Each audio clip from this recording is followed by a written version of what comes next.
I want to put my hand in the border.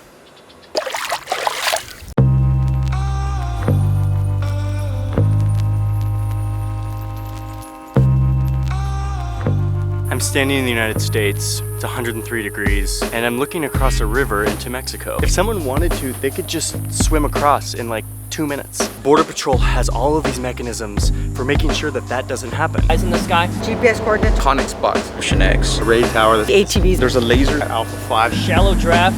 Riverine vessel. One sensor. Another sensor. Tactical Operations Center. Binos, yeah. Scouts. Mobile units. Agents on horseback. There's been all this talk about building a wall on our southern border. It could cost up to $70 billion. The wall, we're building the wall. We're building the wall, folks. We're building the wall. Turns out there already is kind of a wall. In addition to the hundreds of miles of physical wall that exists, there's a wall of technology, of surveillance, where people and technology and infrastructure spend days and nights staring at the border. That's what I went down to Texas to look at. And I want to understand if the billions of dollars that we spend on this technology is actually worth it.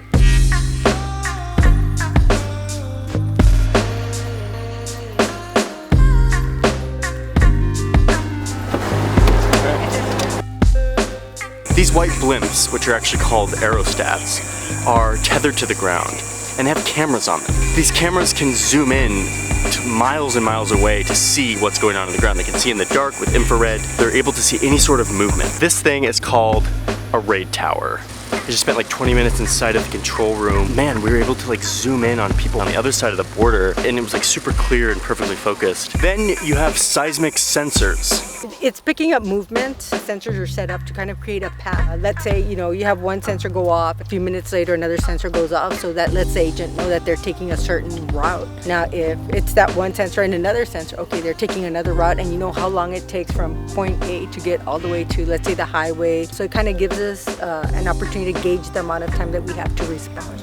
Another way the Border Patrol does its job is with motion sensor cameras. Basically cameras that are out in the middle of the brush that have motion trackers on it. So when someone walks by, it takes a photo. Hunters actually use these to track like deer. They can see where deer are by taking a picture of them whenever they come in front of the camera. Down in this area of southern Texas, there's not a lot of walls, but they use the walls strategically to funnel people to other places, other parts of the border that don't have walls, but where they have cameras and where they have a lot of eyes.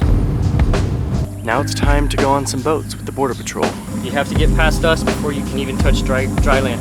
One of the tricky things about this specific sector is that there's a really windy river that goes throughout the entire thing. And because of that, a straight line between two cities might be 100 miles, but it covers 300 river miles.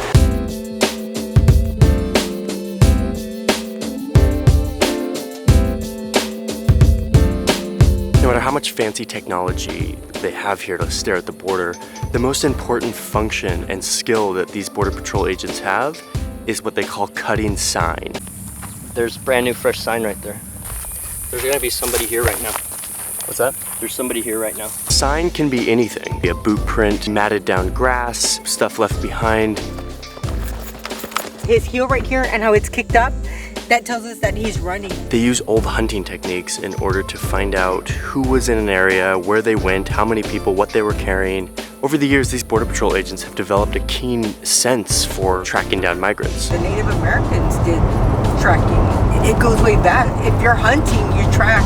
Might be a child. You never want to see children making this trip. One of the benefits to having the Border Patrol be this collection of people and technology is that you can move it around. Instead of having permanent infrastructure always in one spot, you're able to have this kind of fluid range of assets. We're constantly adapting, we're constantly looking at new technology and different aspects that we can throw in their way. All of this costs us a lot of money. The Border Patrol's budget is 14 times bigger than it was in 1990. It's just gotten bigger and bigger every single year. A lot of that increase in budget is going into this new technology, into this infrastructure.